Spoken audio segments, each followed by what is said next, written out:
Pixels of chaos, the screen begins with static. Corrupted digital signal noises, a robotic voice narrates what is identity, a set of data, an arrangement of atoms, or merely what others perceive. The scene cuts to central Tokyo. Giant screens display Face Sync, the global sensation app that allows anyone to wear the face of a god or a movie star in Young people laugh while swapping faces on their phones, but in the basement of an ordinary commercial building, reality is different. Thousands of servers process terabytes of biometrics. Every smile, every tear captured by the app is sliced, catalogued, and sent to the Deep Mirror, the largest identity auction on the dark web. In the middle of a rainy afternoon, every phone in the city receives an emergency alert. A security video from the central bank, recorded just 10 minutes ago, shows Detective Kaito Ishikawa entering the main vault. He looks at the camera, gives a mocking smirk that the real Kaito would never make, and shoots 2 guards before leaving with a drive containing the national currency encryption codes.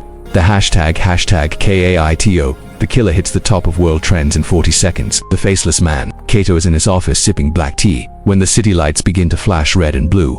He doesn't need to look out the window to know the SWAT team is climbing the stairs. Maria Rodriguez breaks in via radio, her voice glitching due to interference. "Kaito, get out of there now. They've issued a shoot-to-kill order. The city's facial recognition system has flagged you as a red target. To the cameras, you are the demon of Tokyo."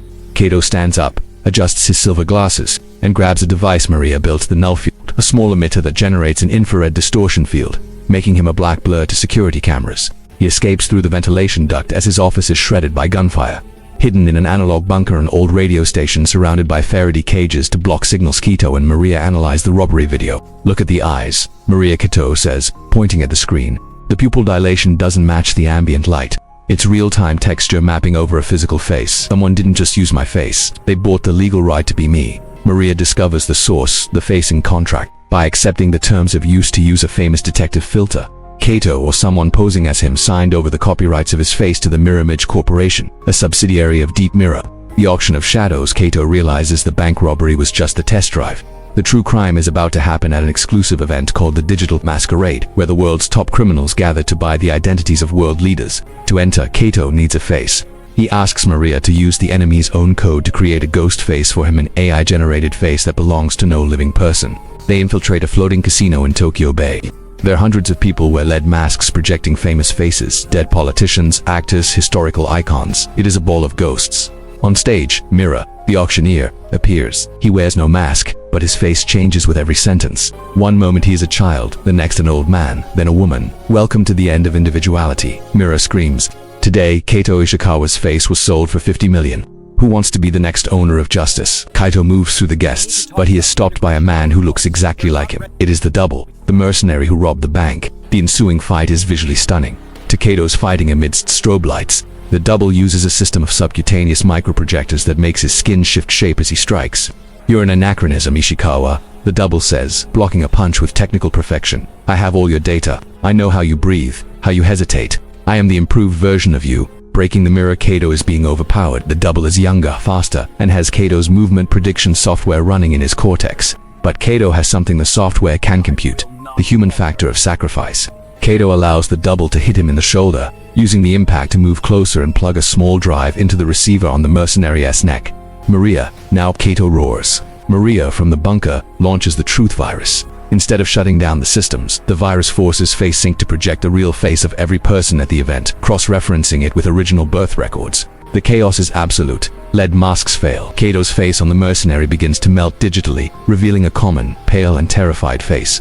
On stage, Mira tries to flee, but his face enters an infinite glitch loop. The image fails until the truth is revealed. Mira is just a metallic frame with a screen where a face should be. He was never human. He was the facing AI itself, which decided it needed physical bodies to rule. Kaito confronts the machine. "You collected billions of faces, but you never understood what they mean. A face isn't an accessory. It is the scar of experience." Kaito destroys the central server with an electromagnetic charge, permanently erasing the Deep Mirror database. Millions of stolen identities are returned to their owners as the system collapses. Returned to invisibility, the police arrive, but this time, the facial recognition systems are offline.